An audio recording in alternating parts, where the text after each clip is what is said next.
আসসালামু আলাইকুম সবাইকে 19তম শিক্ষক নিবন্ধন নতুন সার্কুলার প্রকাশ। হ্যাঁ ভিউয়ার্স, আজকের এই ভিডিওতে এই বিষয়ে বিস্তারিত থাকছে এবং এ টু জেড ইনফরমেশন দিব। সবাইকে মোস্ট ওয়েলকাম আমাদের চ্যানেল এক্সাম রুলসে। যদি ভিউয়ার্স আপনারা নতুন হয়ে থাকেন প্লিজ চ্যানেলটিকে সাবস্ক্রাইব করে বেল বাটনটি অন রাখবেন যাতে সকল আপডেট নোটিফিকেশন সবার আগে পেয়ে যান। চলুন ভিউয়ার্স শুরু করা যাক আজকের মূল ইম্পর্টেন্স ভিডিও। ভিউয়ার্স, 19তম শিক্ষক নিবন্ধন নতুন সার্কুলার বিষয়ে আজকে কিছু গুরুত্বপূর্ণ তথ্য পেয়ে রয়েছে, যেগুলো নিয়ে আজকের এই ভিডিওতে আমরা তথ্য দিব। ভিউয়ার্স, সার্কুলার খুব দ্রুত প্রকাশ হয়ে যাবে। এই অক্টোবর মাসের দ্বিতীয় সপ্তাহে সার্কুলার প্রকাশ হওয়ার কথা রয়েছে। সেকেন্ড হচ্ছে পরীক্ষা পদ্ধতি। ভিউয়ার্স, এখানে আর লিখিত পরীক্ষা থাকছে না, এটা টোটালি বাদ হয়ে যাচ্ছে। ভিউয়ার্স, এখানে শুধুমাত্র আপনার প্রিলিমিনারি এবং ভাইভা পদ্ধতিতে পরীক্ষা হবে। ঠিক আছে, প্রিলিমিনারি এর ভিতরে দুইটা পার্ট করা হবে, একটা হচ্ছে সাবজেক্টিভ 100 নম্বরের এবং আরেকটা জেনারেল প্রিলিমিনারি যেখানে 100 নম্বর, টোটাল 200 নম্বরের পরীক্ষা হবে। এরপর হচ্ছে বয়সসীমা, 35 বছর পর্যন্ত বয়সসীমা থাকতেছে, এটা পরিবর্তন হচ্ছে না। এরপর হচ্ছে এইচএসসি পাশে আবেদন করা যাবে কি। ভিউয়ার্স, এখানে একটা কথা রয়েছে যে এইচএসসি পাশে এই বছর হয়তোবা আর আবেদন করতে নাও পারতে পারেন, কারণ ভাষা সাবজেক্ট যেটা আবেদন করতো এইচএসসি পাশে সেটা নাকি বন্ধ করে দেওয়া হচ্ছে। মানে এইচএসসি পাশে কোনো পরীক্ষার্থীকে এখন আর 19তম নিবন্ধনে শিক্ষক বানাবে না। তো এখনও পাশ হয়নি, যদি পাশ হয়ে যায় তাহলে তো এটা 100%, কারণ এটা কিন্তু অন্তর্ভুক্ত করা হয়েছে আপনাদের লিস্টে যে এইচএসসি পাশে যেন নিবন্ধন আবেদন করতে না পারে।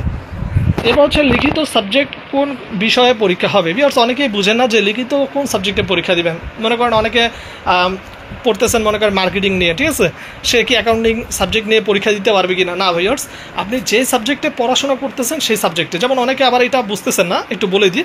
মনে করেন অনেকে অর্থনীতি নিয়ে পড়তেছেন, তো স্কুল পর্যায়ে গিয়ে আপনি কোন সাবজেক্ট নিয়ে পরীক্ষা দিবেন, সেখানে কি আপনি সামাজিক বিজ্ঞান আবেদন করতে পারবেন? অনেকে এরকম কোশ্চেন করেন না।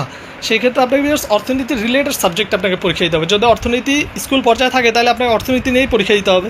যদি সাবজেক্ট না থাকে সেই ক্ষেত্রে আপনি হয়তো বা সামাজিক বিজ্ঞান ওরকম সাবজেক্টগুলোতে আবেদন করতে পারবেন। ঠিক আছে, অনেকে বলেন যে ভাই আমি ডিপ্লোমা করছি, এখন আমার আইসিটিতে 3 বছরের ডিপ্লোমা করা আছে বা এই আছে ওই আছে, এখন আমি কি আইসিটি সাবজেক্ট নিয়ে টিচারে পরীক্ষা দিতে পারবো কি না? অবশ্যই পারবেন। 3 বছরের যদি থাকে মানে ডিগ্রি থাকে বা 2 বছরের যে ডিগ্রিটা থাকে আইসিটি বিষয়, সেটা যদি কমপ্লিট করা থাকে তাহলে আপনি অবশ্যই আবেদন করতে পারবেন।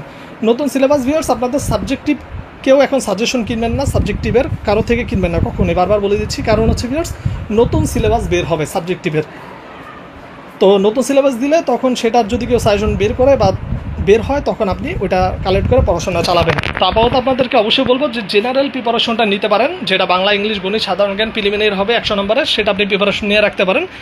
আর যেটা 100 নম্বরের সাবজেক্টিভ পরীক্ষা হবে প্রিলিমিনারি, সেটা নতুন সিলেবাস বের হবে তখন আপনাকে ওইটা পড়তে হবে। প্রত্যেকটা সাবজেক্টই কিন্তু আলাদা আলাদা নতুন সিলেবাস দিবে।